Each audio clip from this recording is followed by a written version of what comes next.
آج ہم آپ کے سامنے چونکہ ویمن ڈے ہے تو اس حوالے سے ایک خوبصورت کلام جو میرا تو لکھا ہوا نہیں ہے، کسی اور شاعر کا لکھا ہوا ہے، لیکن بہت خوبصورت ہے، جو خواتین کی زندگی کی بھرپور عکاسی کرتا ہے۔ اگر آپ اس کو سنیں گے تو یقیناً آپ کو پسند آئے گا، تو اگر پسند آئے تو ضرور اس کو شیئر کیجیے گا، اور کیونکہ یہ عورت کی زندگی کو مکمل گھیرے ہوئے ہے۔ تو انتہائی خوبصورت کلام کہ چمن کے مناظر میں رنگت نہ ہوتی، چمن کے مناظر میں رنگت نہ ہوتی، ہوائے بہاراں میں نکہت نہ ہوتی، خدا کو زمین سے محبت نہ ہوتی، اگر اس میں پیدا یہ عورت نہ ہوتی، قدم گر یہ اپنے زمین پر نہ رکھتی، قدم گر یہ اپنے زمین پر نہ رکھتے، کسی کی نصیبوں میں جنت نہ ہوتی، کسی کو بھی حاصل یہ نعمت نہ ہوتی،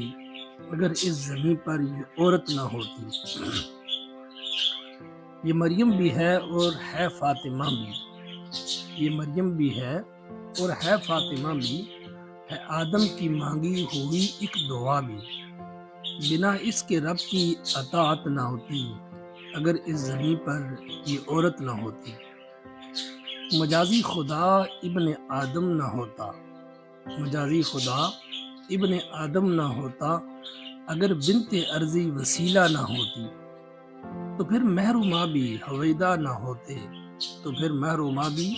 ہویدا نہ ہوتے، سخن ور زمانے میں پیدا نہ ہوتے، عطا شاعری کو بھی حیت نہ ہوتی، اگر اس زمین پر یہ عورت نہ ہوتی۔ مزید اگلا اس کے جو باقی بند ہے وہ سماعت فرمائیے کہ فسانوں میں قصہ حیا کا نہ ہوتا، فسانوں میں قصہ حیا کا نہ ہوتا، زمانے میں سے شرافت نہ ہوتی، فسانوں میں قصہ حیا کا نہ ہوتا، زمانے میں جن سے شرافت نہ ہوتی، مکمل کبھی ماہ کامل نہ ہوتا، کبھی پوری کوئی حکایت نہ ہوتی، اگر اس زمین پر یہ عورت نہ ہوتی۔ یہ سب کچھ حقیقت ہے لیکن فسانہ، یہ سب کچھ حقیقت ہے لیکن فسانہ، کسی نے بھی عورت کو سمجھا نہ جانا، ہے جیون کا اس کے المناک یہ رخ۔ یہ اب عورت کی زندگی کا دوسرا رخ آپ کے سامنے پیش خدمت ہے، جو بالکل حقیقت پر مبنی ہے کہ کسی نے بھی عورت کو سمجھا نہ جانا، ہے جیون کا اس کے المناک یہ رخ، نہ لاج اس کی رکھی نہ رتبہ ہی جانا، ہے جیون کا اس کے المناک یہ رخ، نہ لاج اس کی رکھی نہ رتبہ ہی جانا، زمانے کی نظروں میں بدتر رہی ہے، یہ اپنے ہی آنگن میں بے گھر رہی ہے، زمانے کی نظروں میں بدتر رہی ہے، یہ اپنے ہی آنگن میں بے گھر رہی ہے، ملی اس کو والد کی اونچی حویلی، ملی اس کو والد کی اونچی حویلی، ہوئی جس میں پیدا یہ گڑیا سے کھیلی، جوان جب ہوئی تو کھلی یہ پہلی، جوان جب ہوئی تو کھلی یہ پہلی، نہ یہ گھر ہے اپنا نہ اپنا مکان ہے، وہ شوہر کے گھر ہی کی روئے رواں ہے، مگر وہ ٹھکانہ بھی اس کا کہاں ہے، مگر وہ ٹھکانہ بھی اس کا کہاں ہے، وہاں بھی یہ بے بس رہی بے زباں ہے، یہ بیٹے کے گھر کی بھی مالک نہیں ہے، یہ بیٹے کے گھر کی بھی مالک نہیں ہے، تو پھر اس مسافر کی منزل کہاں ہے، تو پھر اس مسافر کی منزل کہاں ہے، یہ شادی کا بندھن بھی دیتا سزا ہے، جہیز اس کی دنیا میں دوزخ بنا ہے، یہ دن کے اجالے میں جلتی رہی ہے،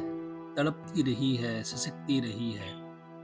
بھلا کب تک اس پر یہ چولہا پھٹے گا۔ یہ وہ حالات ہیں جو دوسری صورت معاشرے کی ایک یہ بھی ہے جو آپ کے سامنے پیش خدمت ہے کہ تو پھر اس مسافر کی منزل کہاں ہے، یہ شادی کا بندھن بھی دیتا سزا ہے، جہیز اس کی دنیا میں دوزخ بنا ہے، یہ دن کے اجالے میں جلتی رہی ہے،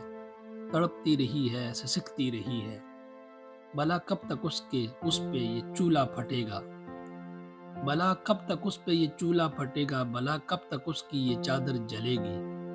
جنم دوسرا لے کے پیدا کرے گی، مگر پھر بھی بیٹی پہ تانے سنے گی،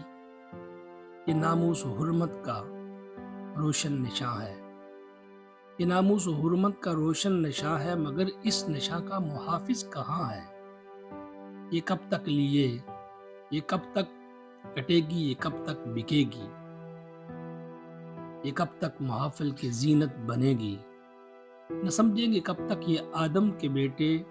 نہ سمجھیں گے یہ کب تک یہ آدم کے بیٹے، یہ کب تک ان کی شرافت بنے گی؟